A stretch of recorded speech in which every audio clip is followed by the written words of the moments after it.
Hello my dear students. तो कैसे हैं आप लोग स्टूडेंट्स? हम अब तक ग्रेविटेशन लेसन का लेक्चर नंबर 12 देख चुके थे। आज हम ग्रेविटेशन लेसन का लेक्चर नंबर 13 स्टार्ट करने जा रहे हैं और ये लेक्चर बहुत ही इंपॉर्टेंट होने वाला है क्योंकि इस लेक्चर में हम अपने टाइप सी के जो न्यूमेरिकल्स है उन्हें पढ़ने वाले हैं जो डिपेंड होंगे एक्सेलरेशन ड्यू टू ग्रेविटी से। जो एक्सेलरेशन ड्यू टू ग्रेविटी है इससे रिलेटेड न्यूमेरिकल्स टोटल 6 दिए हुए हैं। तो ये हम पहले भी बता चुके थे लास्ट लेक्चर्स में। तो आज के इस वीडियो लेक्चर में हम इन न्यूमेरिकल्स को स्टार्ट करने जा रहे हैं। इससे पहले हम न्यूमेरिकल का type A that is numericals related with Newton's universal law of gravitation देख चुके हैं और numerical type B that is related with Newton's equation of motion वो भी देख चुके हैं। दोनों ही वीडियो की जो लिंक है मैं डिस्क्रिप्शन में डाल दे रहा हूं। तो यहां पे आपको इसी वीडियो में इस लेसन के नियर अबाउट 95% जो न्यूमेरिकल्स है इसी एक लेक्चर में आपके पास है क्योंकि एक्सेलरेशन ड्यू टू ग्रेविटी के तो इस वीडियो में एक्सप्लेन हो ही रहे हैं और डिस्क्रिप्शन में आपको अदर न्यूमेरिकल्स की लिंक भी है। ओके, अब इतना होने के बाद बहुत ही 1-2-3 न्यूमेरिकल्स हमारे इस लेसन के रिमेनिंग रहते हैं। जैसे जैसे हम उनसे रिलेटेड कॉन्सेप्ट्स को देखेंगे वो कॉन्सेप्ट्स को स्टडी करेंगे तब हम न्यूमेरिकल्स वो रिमेनिंग वाले भी स्टडी कर लेंगे। तो देखो students, first some acceleration due to gravity से जो रिलेटेड है उसको स्टार्ट करते हैं। जो फर्स्ट सम हम related to acceleration due to gravity देख रहे हैं ये है आपके टेक्स्ट बुक के पेज नंबर 8 के ऊपर। कैन यू रिकॉल में ये क्वेश्चन पूछा हुआ है। ऑलरेडी इस क्वेश्चन को हम पहले भी सॉल्व कर चुके हैं मगर फिर से एक बार इसको हम सॉल्व कर रहे हैं क्योंकि related to acceleration due to gravity है इसलिए। तो देखो गिवन क्या है कि जो मास है अर्थ का, earth mass become double of its original mass. Mass जो है न्यू वाला वो डबल होगा ओरिजिनल मास के। उसके बाद जो रेडियस है न्यू वाली वो एक्चुअल रेडियस से कितनी होगी, हाफ। मतलब अर्थ का मास है उससे डबल कर दे और रेडियस है उससे कितनी कर दे, हाफ कर दे। तो जो न्यू वैल्यू होगी एक्सेलरेशन ड्यू टू ग्रेविटी की वो कितनी होगी ये इस क्वेश्चन में पूछा हुआ है। Okay, so first of all we know the formula for acceleration due to gravity. What is the formula? that is g is equal to gm upon r square। मतलब acceleration due to gravity is equal to universal gravitational constant into mass of earth upon radius of earth। मगर हमें value किसकी निकालनी है? Old वाले g की तो पता है, हमें न्यू वाले g की वैल्यू हमें निकालनी है। न्यू वाला acceleration due to gravity calculate करना है। तो न्यू वाले के लिए क्या फॉर्मूला लिखेंगे? g new is equal to capital G mass new upon radius new. क्योंकि यहाँ पे ये G कैपिटल G तो न्यू नहीं हो सकता क्योंकि वो यूनिवर्सल ग्रेविटेशनल कांस्टेंट है, वो चेंज नहीं होगा। ओके, तो मास न्यू की वैल्यू कितनी दी है? 2 इंटू यम। तो ये मास न्यू की वैल्यू मैंने पुट की 2 इंटू यम। अब उसके बाद यहाँ पे रेडियस की वैल्यू कितनी दी है? r upon 2। न्यू वाली रेडियस r अपॉन 2, यहाँ पे इसका स्क्वायर है इसलिए ब्रैकेट का स्क्वायर। सिंपल है, इसको सॉल्व करेंगे। g इंटू 2 इंटू यम ऐसे लिखता हूं या फिर 2 इंटू जी इंटू यम लिखता हूं, एक ही बात है, कोई इसके अंदर डिफरेंस नहीं है। ओके, 1 इंटू 2 इंटू 3 लिखते हैं हम या 2 इंटू 1 इंटू 3 लिखते हैं, आंसर एक ही आएगा। तो मैंने बस रीअरेंज किया। उसके बाद r का स्क्वायर कितना? r स्क्वायर और 2 का स्क्वायर कितना? 4। ओके, उसके बाद यहाँ पे ये 2 gm as it is, gm के नीचे डिनोमिनेटर में कितना रहा? 1। और ये जो r स्क्वायर बाय 4 है जो डिवाइड में है ये ऊपर किस में जा रहा है? मल्टीप्लीकेशन में। जब मल्टीप्लीकेशन में जाएगा तो क्या होगा? रेसिप्रोकल होगा। मतलब नीचे डिवाइड में 1/2 अगर होता है तो मल्टीप्लीकेशन में 2/1 हो जाता है, ये हमें पता है। तो यहाँ पे वही हुआ है, r स्क्वायर अपॉन 4 का क्या हुआ है? मल्टीप्लीकेशन में जाने के बाद 4/r स्क्वायर रेसिप्रोकल हो गया। अब इसके बाद क्या हुआ? ये 4 2 जा 8, ये 4 2 जा 8 as it is, gm as it is, r square into 1 r square. Okay, from equation 1 अगर हम इक्वेशन 1 में देखें तो gm अपॉन r स्क्वायर को क्या बोलते हैं हम? Acceleration due to gravity. तो इसलिए मैं ये gm अपॉन r स्क्वायर के प्लेस पर क्या रख सकता हूं? gm अपॉन r स्क्वायर के प्लेस पे हम रख सकते हैं इस वैल्यू को जो old acceleration due to gravity है। तो न्यू वाली acceleration due to gravity 8 time है old acceleration due to gravity के। अगर हम मास क्या करते हैं, डबल कर देते हैं और रेडियस को हाफ कर देते हैं, तो जो क्या होगा, new acceleration due to gravity होगा, ये क्या होगा, 8 time of old acceleration due to gravity. बहुत ही सिंपल क्वेश्चन था। ओके, ऑलरेडी नोट्स में भी दिया है या आप यहां से वीडियो से भी लिख सकते हो। तो चलो नेक्स्ट वाला क्वेश्चन सॉल्व करते हैं। तो देखो यार, सेकंड क्वेश्चन है आपका use your brain power, page number 10 के ऊपर दिया हुआ। पेज नंबर 10 के ऊपर वहां ऊपर 2 यूज योर ब्रेन पावर के क्वेश्चन है। जो फर्स्ट वाला क्वेश्चन है उसमें यह पूछा है कि अगर आप अर्थ सरफेस से कंटिन्यूअसली ऊपर जाओगे तो आपका वेट कांस्टेंट रहेगा या नहीं। If you go continuously above the earth surface, your height is increasing continuously, then your weight remains constant और नॉट। तो उसका आंसर क्या आएगा, the weight will not remains constant because weight is equal to mass into acceleration due to gravity. अब हमें ये तो पता है कि जब क्या होता है, हाइट इंक्रीज होती है तो जो जी की वैल्यू है वो जी की वैल्यू क्या होती है, डिक्रीज होती है। तो जी की वैल्यू डिक्रीज होगी तो वेट भी क्या होगा, डिक्रीज होगा। तो वेट कांस्टेंट नहीं रहेगा। वो first use your brain power का आंसर है। आप आपके नोट्स में लिख सकते हो, if we go continuously above the earth surface, the acceleration due to gravity will decrease because of the increased height and because of this our weight also decreases, it will not remains constant. ये उस first question का answer आप लिख सकते हो। तो अभी देखो सेकेंड वाला क्वेश्चन न्यूमेरिकल टाइप है। वहां पे ये कहा है कि the radius of earth become 2r, या ऐसे पूछा है, suppose you are standing on the tall ladder and the height of the ladder is of 2r। मतलब आप इतने ऊंची सीढ़ी के ऊपर खड़े हुए हो कि जिस सीढ़ी की, जिस लैडर की हाइट जो है, रेडियस जो है अर्थ की उससे डबल है। तो जो न्यू वैल्यू है r की वो क्या दी है हमें इस एग्जांपल में, 2r दी है। अब वेट क्या है वो कैलकुलेट करना है कि अगर आप सरफेस पे रहते हो तो आपका वेट w इतना होगा, और अगर आप r न्यू इतने हाइट को जाते हो तो आपका वेट w न्यू मतलब न्यू वेट होगा। तो वही न्यू वेट यहाँ पे क्या करना है, कैलकुलेट करना है। ओके, आप एक लैडर के ऊपर खड़े हो जिसकी हाइट 2r जितनी है, तो वेट कितना होगा। ओके, कम होने वाला है, ये हमें पता है क्योंकि हाइट इंक्रीज हुई है। अब फॉर्मूला देखते हैं, हमारे पास फॉर्मूला क्या है। We have formula for weight, mass into acceleration due to gravity, और एक्सेलरेशन ड्यू टू ग्रेविटी का भी फॉर्मूला हमें पता है। g के जगह हम gm/r² प्लेस कर सकते हैं। इस ओल्ड वेट के फॉर्मूले को मैंने दे दिया इक्वेशन 1। ठीक है, अब न्यू वेट के लिए मैं क्या फॉर्मूला लिखूंगा, weight new is equal to mass universal है as it is, universal gravitational constant as it is है। मास के बारे में अर्थ के कुछ नहीं कहा है इस एग्जांपल में, बस कहा है कि रेडियस डबल हो गई या फिर इतनी ऊंची लैडर है कि वो 2r जितनी है। तो बस यहाँ पे r न्यू मैं लिख रहा हूं, मतलब इस फॉर्मूला और इस फॉर्मूला में कुछ भी ज्यादा चेंज नहीं है। बस यहाँ पे वेट न्यू और r की वैल्यू न्यू, बाकी सब एज इट इज है, बाकी उनके बारे में कुछ कहा नहीं है। ओके, तो अब देखो हम इसको सॉल्व करते हैं फिर। ये mass as it is, small m, gm as it is. अब ये r न्यू की वैल्यू कितना है, 2r, तो ये r न्यू के प्लेस पे मैंने कितना रखा, 2r।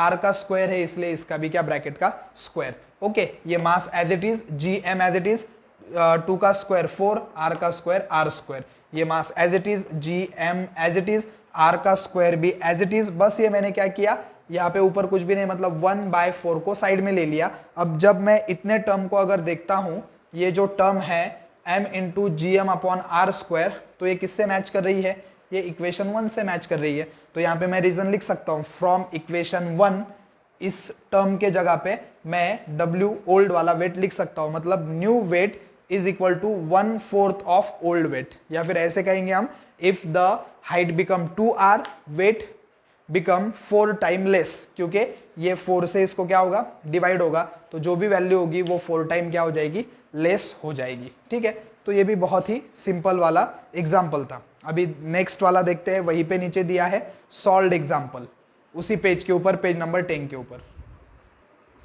तो देखो स्टूडेंट्स, अपना नेक्स्ट वाला क्वेश्चन, क्वेश्चन नंबर 3, ये हमारे सीरियल में क्वेश्चन नंबर 3 है, मगर आपके टेक्स्ट बुक में पेज नंबर 10 के ऊपर एक ही सॉल्व एग्जाम्पल दिया हुआ है, वो ये सॉल्व्ड एग्जाम्पल है। ओके, तो यहाँ पे बहुत ज्यादा कैलकुलेशंस नहीं करने हैं, मगर कंसंट्रेशन की बहुत जरूरत है। ओके तो कंसंट्रेशन दीजिएगा। देखो दिया है एग्जांपल के अंदर, if the weight of a person on earth is 750 newton then what will be the weight of that person on the moon. एक पर्सन है जिसका वेट कितना है, अर्थ के ऊपर कितना है, 750 न्यूटन है, तो उस पर्सन का वेट ऑन मून कितना होगा। देखो मैंने वेट ऑन अर्थ को WE से इंडिकेट किया है, वेट ऑन मून को WM से इंडिकेट किया है, सिंपल है। ओके और आगे इंफॉर्मेशन दी हुई है, मतलब क्वेश्चन यही है कि अगर एक पर्सन का जो मास है अर्थ के ऊपर 750 न्यूटन है तो मून के ऊपर कितना होगा, यही क्वेश्चन है। और आगे इंफॉर्मेशन दी है कि मास ऑफ मून कितना है, 1/81 टाइम्स ऑफ मास ऑफ अर्थ, ऐसे स्टेटमेंट में दिया है वहां पे। क्वेश्चन रीड करो आप, रीड करने के बाद समझ में आएगा कि स्टेटमेंट जो दिया है उसको मैं मैथमेटिकल फॉर्म में लिख रहा हूं, उसको रीड भी मैं वैसे ही करता हूं जैसे स्टेटमेंट दिया है, mass of moon is equal to 1/81 times of mass of earth, मतलब मून का मास अर्थ के मास के कितना है, 1/81 टाइम्स है। ओके अब इसके बाद ये मास ऑफ अर्थ यहां मल्टीप्लाई में है, मास ऑफ मून को किस में आ गया, डिवाइड में, हमें इक्वेशन ए मिल गया, mass of moon upon mass of earth is equal to 1/81। ठीक है, आगे ऐसे कहा है एग्जांपल में, radius of moon is 1/3.7 times of radius of earth, मतलब मून की रेडियस अर्थ के रेडियस के कितने टाइम है, 1/3.7 टाइम्स है। तो जो स्टेटमेंट दिया उसको मैंने किस में लिखा, मैथमेटिकल इक्वेशन के फॉर्म में, मून की रेडियस अर्थ के रेडियस से 1/3.7 टाइम्स है, सिंपल। अब इसके बाद ये रेडियस ऑफ अर्थ यहाँ पे मल्टीप्लाई में है, ये रेडियस ऑफ मून को डिवाइड में चले जाएगी उस साइड पे, लेफ्ट साइड पे, तो radius of moon upon radius of earth is equal to 1/3.7 मिला, मगर मैंने इस इक्वेशन का रेसिप्रोकल किया क्योंकि आगे सॉल्व करते वक्त मुझे वैसा, मतलब आगे एक स्टेप बढ़ाने से अच्छा है मैं यहाँ पे ही वो रेसिप्रोकल कर लूँ। ओके सॉल्व करके देखा तो पता चला कि RM अपॉन R की वैल्यू नहीं लगती है, रेसिप्रोकल लगता है, RE अपॉन RM की लगती है, तो यहीं पे कर लेता हूँ, वहां पे नहीं तो वहां पे एक स्टेप बढ़ाया तो भी कोई प्रॉब्लम नहीं। तो इक्वेशन बी मिला हमें, radius of earth upon radius of moon, इस साइड का रेसिप्रोकल हुआ तो इसका भी क्या होगा, रेसिप्रोकल ही होगा, 3.7/1। ठीक है, अब ये हो गया इक्वेशन बी। अब हमारे पास फॉर्मूला क्या है वेट कैलकुलेट करने के लिए, ये ध्यान में रखना कि वेट हमें अर्थ के ऊपर दिया है 750, हम मून के ऊपर कैलकुलेट कर रहे हैं, तो वेट के लिए हमारे पास फॉर्मूला है, क्या फॉर्मूला है, मास into GM upon R square, ये फॉर्मूला है हमारे पास किसके लिए, वेट के लिए। तो ये फॉर्मूला हमने अभी पहले भी एग्जांपल्स में देखा, तो इसको मैं मून के सेंस में कैसे लिख सकता हूं, इसी फॉर्मूले को देखो, ये फॉर्मूला मैंने 3 टाइम लिखा है, यहां पे ये 1 टाइम लिखा, ये दूसरे बार और ये तीसरी बार। अब ये तीनों ही इक्वेशन को ऑब्जर्व करो आप, क्या चेंज आपको दिख रहा है, ये नॉर्मल जनरल फॉर्मूला है, ये मैंने मून के सेंस में लिखा है फॉर्मूला, और वही फॉर्मूला मैंने अर्थ के सेंस में लिखा है। बस क्या कर दिया, जहां जहां रिक्वायर्ड था वहां पे क्या कर दिया, मून के इक्वेशन में MM लगा दिया, और जहां जहां रिक्वायर्ड था अर्थ के इक्वेशन में EE लगा दिया, बस बाकी कुछ भी नहीं है। ओके जैसे weight of moon, weight on earth, उसके बाद ये M को क्यों नहीं लगाया, क्योंकि ये मास ऑफ ऑब्जेक्ट है, ऑब्जेक्ट का मास मून पे भी उतना ही है, अर्थ पे भी उतना है, मास चेंज नहीं होता, हमने देखा है मास इज यूनिवर्सल क्वांटिटी, वो चेंज नहीं होती, इसलिए उसको E और M लगा के कोई मतलब नहीं है क्योंकि वो चेंज होने वाला नहीं है। वैसे ही हमने कैपिटल G को भी अर्थ का E या मून का M नहीं लगाया क्योंकि वो भी यूनिवर्सल ग्रेविटेशनल कांस्टेंट है, वो भी कहीं पे भी जाके चेंज नहीं होता। मगर मून का मास डिफरेंट है, अर्थ का मास डिफरेंट है, मून की रेडियस अलग होगी, अर्थ की रेडियस अलग होगी, इसलिए मास of moon, radius of moon, mass of earth, radius of earth. मतलब यही इक्वेशन मैंने 3 टाइम लिखा, बस क्या किया, जहां जहां रिक्वायर्ड था, मतलब ये दोनों कांस्टेंट्स को छोड़कर मास और रेडियस को मैंने क्या किया, M और E, अर्थ और मून इंडिकेट करने के लिए लगा दिया है। ओके तो यहां पे कुछ भी सॉल्व नहीं कर रहे हैं हम, बस क्या कर रहे हैं, आगे देखते जा रहे हैं। देखो ये इक्वेशन 1 दे दिया मैंने मून को, और इसको इक्वेशन 2 अर्थ के इक्वेशन को। अब क्या करना है, डिवाइड करना है इक्वेशन 1 को 2 से। ओके आप बोलोगे सर 2 को 1 से क्यों नहीं, तो हमें वेट ऑन मून कैलकुलेट करना है, तो ये वेट ऑन मून को मैं यहां रख सकता हूं, वेट ऑन अर्थ यहां डिवाइड में इधर मल्टीप्लाई में आएगा, तो मेरे स्टेप्स कम हो जाएंगे अगर मैं 1 नंबर के इक्वेशन को 2 से डिवाइड करता हूं तो।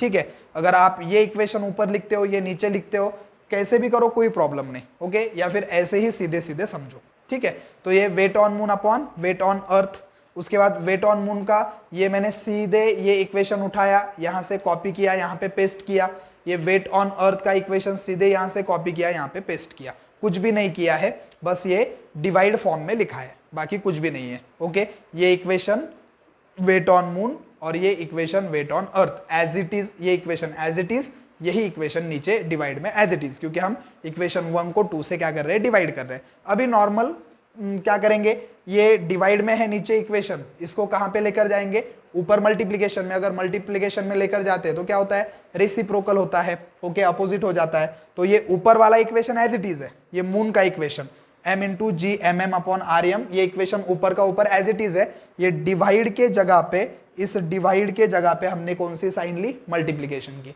जब मल्टीप्लिकेशन की साइन लेंगे तो ये m/1 क्या हो जाएगा, 1/m, इसके नीचे कुछ भी नहीं है, मतलब क्या होता है, इसके नीचे 1 होता है ना, तो ये m/1 क्या हो जाएगा, 1/m हो जाएगा। ये gm अपॉन r है, तो उधर क्या होगा, r अपॉन gm, r का स्क्वायर है, तो रेसिप्रोकल हो गया, बस सिंपल है। ओके, तो ये डिवाइड में था, उसको मल्टीप्लाई में लिया। अभी क्या कर सकता हूं मैं, देखो ये मास और मास क्या है, सेम है, इसको कैंसिल कर दिया।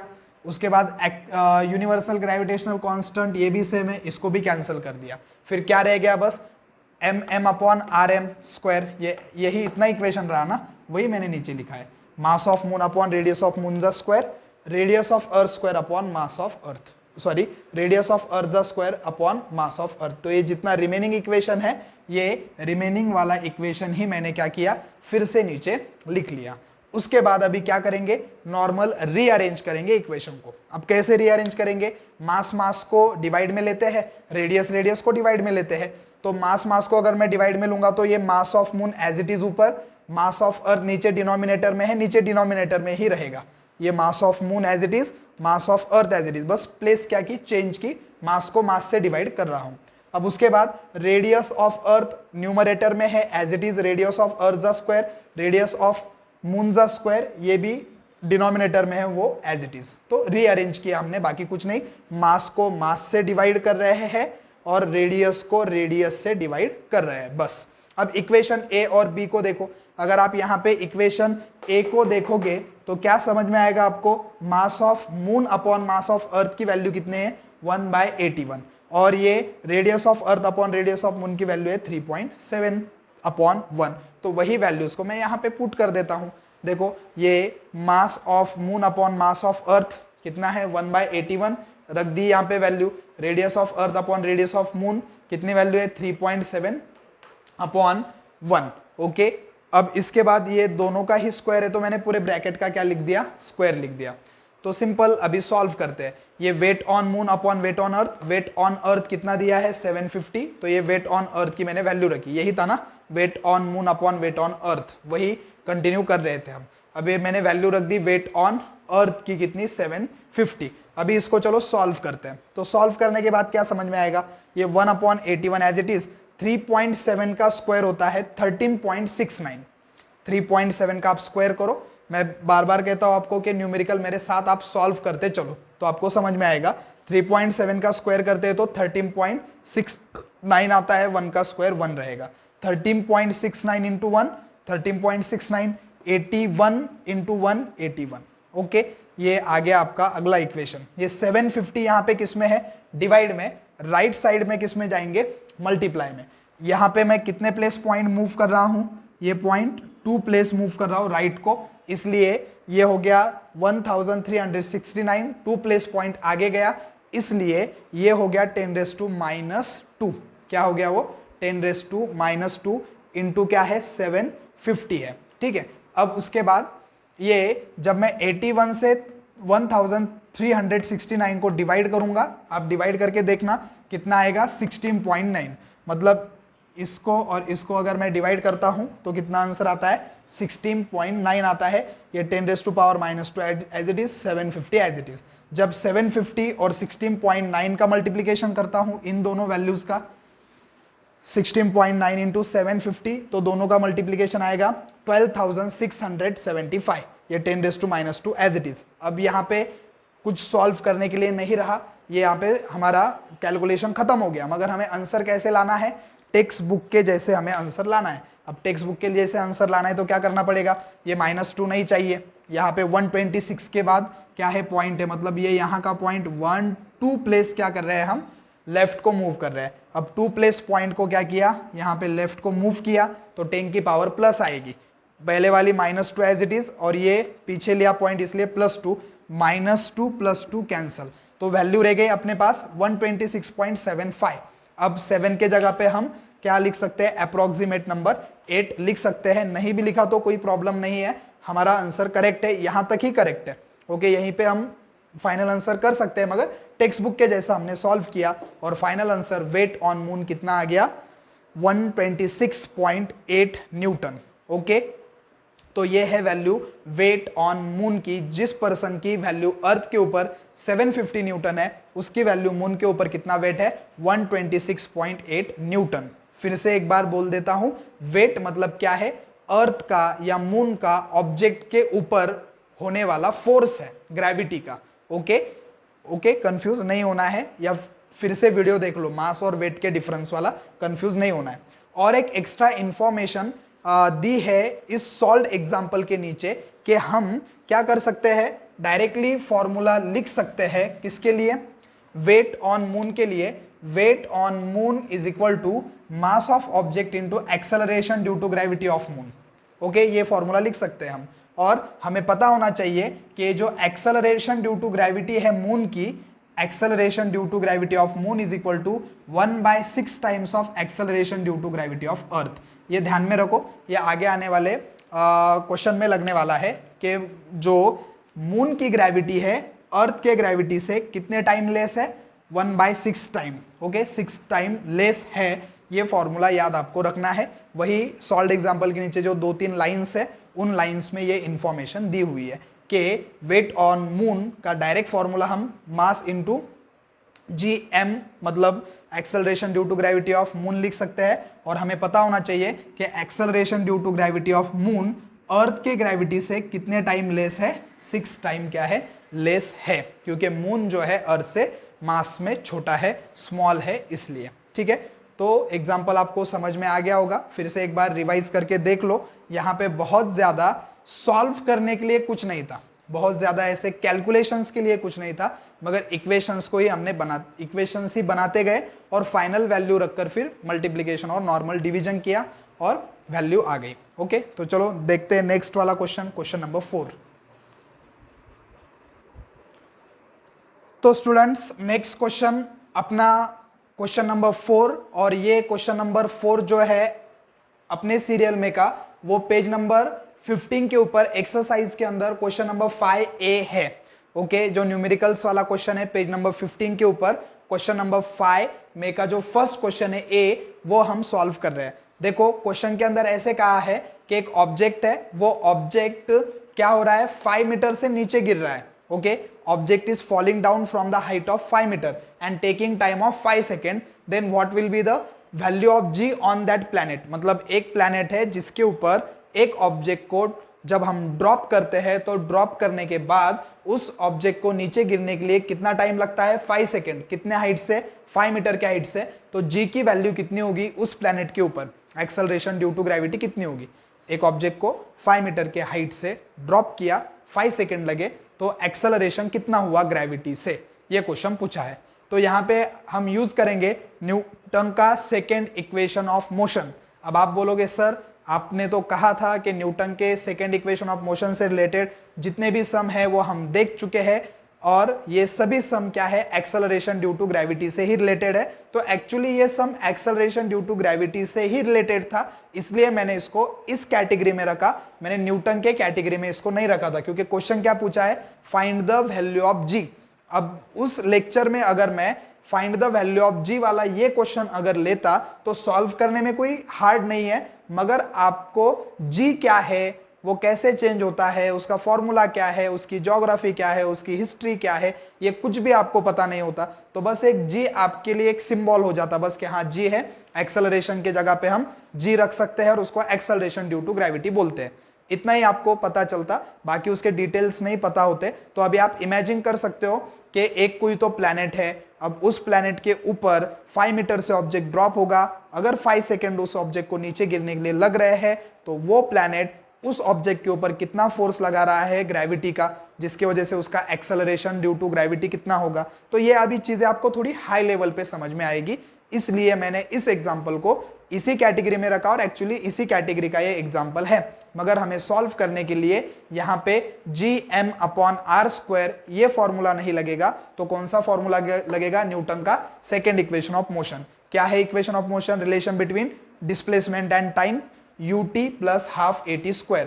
अब ऑब्जेक्ट जब ऊपर से नीचे गिर रहा है तो उसकी इनिशियल वेलोसिटी क्या होगी? 0 into t as it is plus half. Acceleration कौन सा है? ग्रेविटी से होने वाला, इसलिए हम यहाँ पे क्या रख सकते हैं? Acceleration due to gravity G की वैल्यू रख सकते हैं, और ये टाइम का स्क्वायर एज इट इज। अब यहाँ पे 0 इंटू टी 0 आएगा, 0 प्लस हाफ ही रहेगा, ये इंटू जी इंटू टी का स्क्वायर क्या?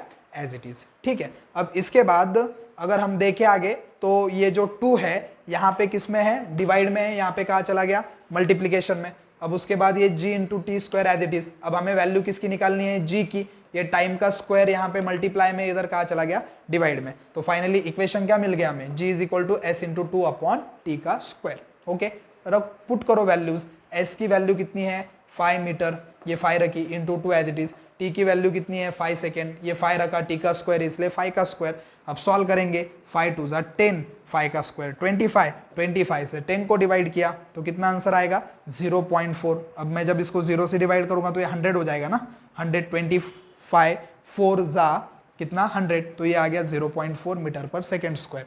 तो जो जी की वैल्यू है वो जी की वैल्यू कितनी है? कितनी है? उस प्लैनेट के ऊपर 0.4 मीटर पर सेकेंड स्क्वायर है। बहुत ही सिंपल एग्जांपल था। चलो नेक्स्ट एग्जांपल की ओर चलते हैं। अपना क्वेश्चन नंबर 5, टोटल 6 क्वेश्चन हम देख रहे हैं, 5th वाला देखते हैं अभी। तो देखो स्टूडेंट्स, क्वेश्चन नंबर 5 जो है, क्वेश्चन नंबर 5 पेज नंबर 15 के ऊपर क्वेश्चन 5 में जो बी वाला क्वेश्चन है वो है।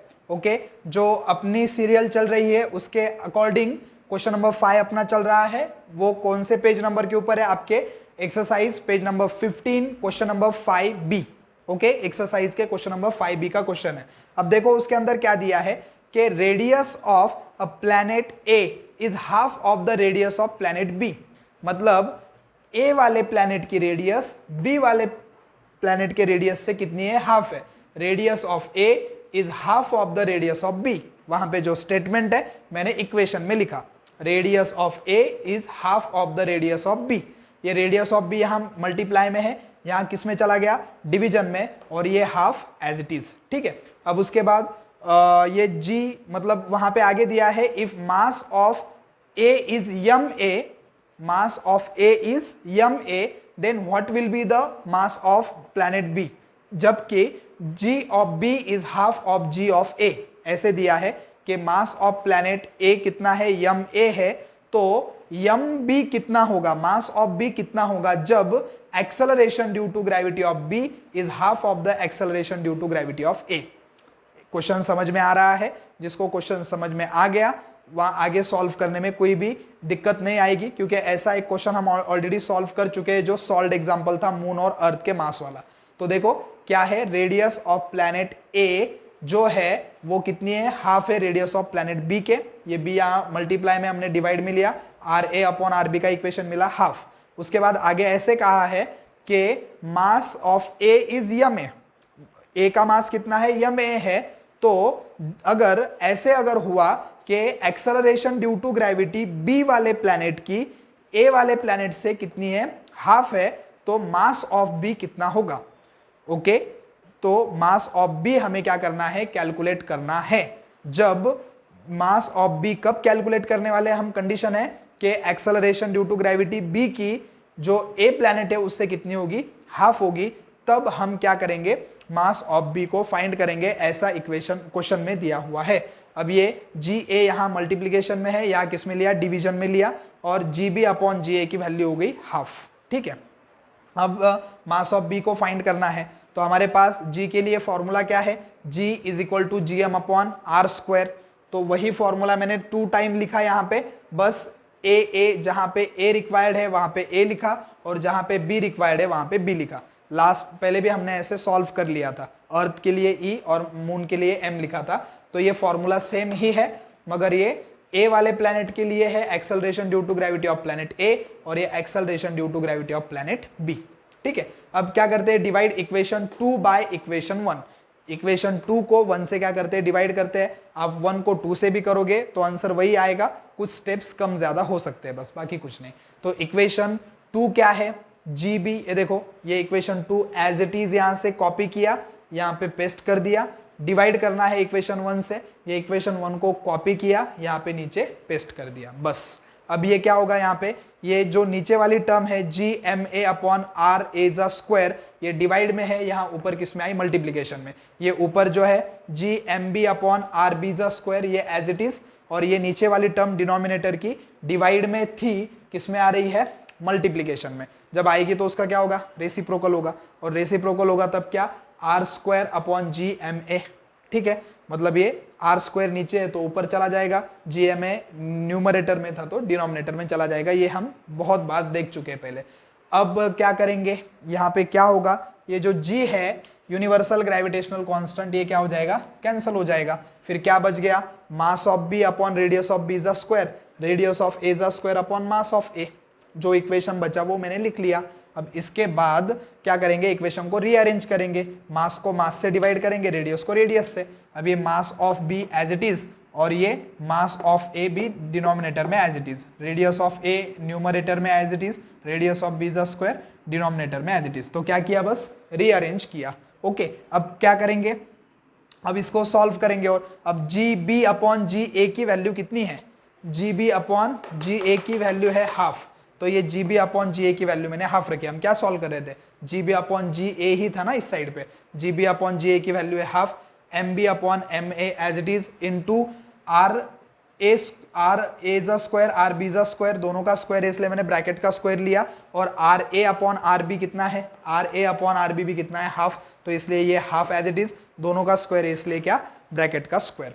अब इसके बाद क्या करेंगे, ये हाफ एज इट इज, ये मास ऑफ ए यहाँ पे किस में, डिवाइड में, इधर कहा जाएगा मल्टीप्लीकेशन में। अब इसके बाद क्या होगा, ये mass of B as it is, 1 का स्क्वायर 1, 2 का स्क्वायर 4। ओके, अब ये क्या हो गया, देखो ये m के नीचे कुछ भी नहीं है तो 1, 2 1 जा 2, यम ए 1 जा यम ए, ये 4 यहाँ डिवाइड में, इधर किस में आया, मल्टीप्लीकेशन में आया, यहाँ पे डिवाइड हो जाएगा फिर 2 2 जा 4, ये M A as it is, ये 2 एज इट इज, ये M B as it is. तो इसको मैंने रीअरेंज किया फिर से, क्या हुआ, mass of B is equal to 2 times of mass of ए।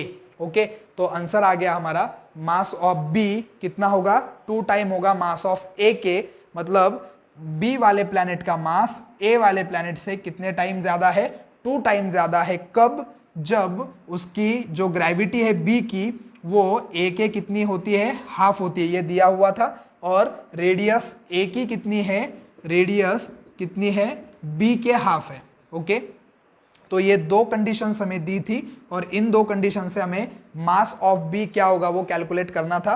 तो मास ऑफ बी ए के, ए वाले प्लैनेट के कितना होगा, डबल होगा। ओके, तो यहाँ पे ये क्या है, वर्ड प्रॉब्लम बोल सकते हैं हम इसे, कि यहाँ पे कुछ भी मतलब डिवीजन मल्टीप्लिकेशन कुछ भी नहीं था, मगर बस हमें क्या, इक्वेशंस बाय इक्वेशंस क्या करना था, सॉल्व करना था। तो ये जैसे जैसे आप प्रैक्टिस करते हो, जितना ज्यादा इसके ऊपर आप सोचते हो, तो ये आपके माइंड में और ज्यादा फिट बैठेगा। ओके, सॉल्यूशन सिंपल है, मगर मुझे पता है कि जो दिया हुआ है वो समझने में हार्ड जाता है कि क्या दिया हुआ है। तो उसके लिए आप जितने ज्यादा एग्जाम्पल्स प्रैक्टिस करोगे उतना ज्यादा आपके लिए अच्छा है। बोर्ड एग्जाम में तो जो एग्जाम्पल्स हम ले रहे हैं इसके अलावा तो कोई एग्जाम्पल्स आएंगे नहीं, मगर और अच्छे से समझने के लिए आप नवनीत के डाइजेस्ट से या और कोई सोर्स हो आपके पास जिसके अंदर एग्जाम्पल है, आप वहां से सॉल्व कर सकते हो। और वो सॉल्व करते हो कोई भी डाउट आए तो मुझसे पूछ सकते हो कमेंट सेक्शन में, या और भी कांटेक्ट करके आप मुझसे पूछ सकते हो।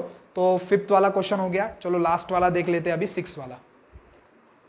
तो देखो स्टूडेंट्स, इस लेक्चर का हमारा लास्ट एग्जाम्पल नंबर 6 आपके टेक्स्ट बुक के page number 15 question number 5C exercise का क्वेश्चन है। क्वेश्चन ऐसे दिया है कि if an object have mass on earth 5 kg and weight on earth is 49 newton. Okay, एक ऑब्जेक्ट है जिसका अर्थ के ऊपर मास है 5 kg और वेट है अर्थ के ऊपर कितना, 49 न्यूटन। तो आपको उसी ऑब्जेक्ट का मास ऑन मून और वेट ऑन मून कितना है वो कैलकुलेट करना है। जैसे कि कोई एक ऑब्जेक्ट है, अर्थ के ऊपर 5 kg है और वेट कितना है उसका, 49 न्यूटन। सेम ऑब्जेक्ट को मून के ऊपर रख दिया तो मून के ऊपर मास कितना होगा उसी ऑब्जेक्ट का, और उसी ऑब्जेक्ट का वेट कितना होगा मून के ऊपर, ये हमें कैलकुलेट करना है। और एक कंडीशन दी है हमें कि क्या जो acceleration due to gravity of moon है वो 1/6 times of acceleration due to gravity of earth है। ये सॉल्व्ड एग्जांपल में आया था, ये इक्वेशन मैंने बताया था और कहा भी था कि लगने वाला है। देखो लग रहा है। कंडीशन दी है कि acceleration due to gravity on moon is equal to 1/6 times of acceleration due to gravity of earth. तो अर्थ के एक्सेलरेशन ड्यू टू ग्रेविटी कितनी है, 9.8। जब मैं 6 से 9.8 को डिवाइड करूंगा तो आंसर मिलेगा मुझे 1.633। तो मून की एक्सेलरेशन ड्यू टू ग्रेविटी कितनी हो गई, 1.663 मीटर पर सेकेंड स्क्वायर। तो अभी मास ऑन मून निकालना है अपने को। मास ऑन मून, मास क्या है, यूनिवर्सल क्वांटिटी है, वो कहीं पे भी चेंज नहीं होती, प्लेस कोई भी हो, मास जो है वही रहेगा। इसलिए जो अर्थ के ऊपर मास था 5 kg, वही मास मून के ऊपर रहेगा 5 kg, क्योंकि मास चेंज नहीं होता। पहले वाला क्वेश्चन का आंसर तो आ गया। अब सेकंड क्या है, weight on moon. Weight on moon is equal to mass into g of moon.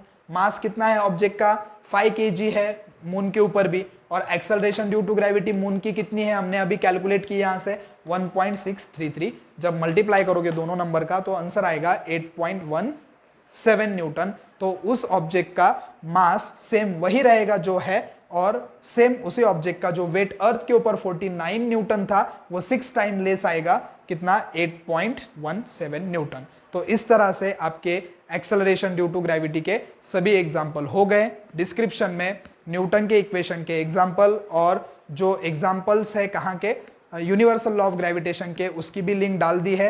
तो सभी एग्जाम्पल आपके पास अभी आ गए हैं, बस 1 या 2 एग्जाम्पल्स रिमेनिंग है। कॉन्सेप्ट्स के साथ हम उन्हें भी स्टडी कर लेंगे। और एक्सरसाइज में जितने एग्जाम्पल दिए थे वो सभी आपके हो गए। क्वेश्चन नंबर 5 पूरा कंप्लीट हो गया इन सभी लेक्चर्स को मिलाकर। ठीक है, तो न्यूमेरिकल की अच्छी प्रैक्टिस करो और अच्छे से पढ़ो, लर्न करो, रिवीजन करो, क्या कहूँ और। ओके, चलो मिलते हैं नेक्स्ट लेक्चर में। Bye bye.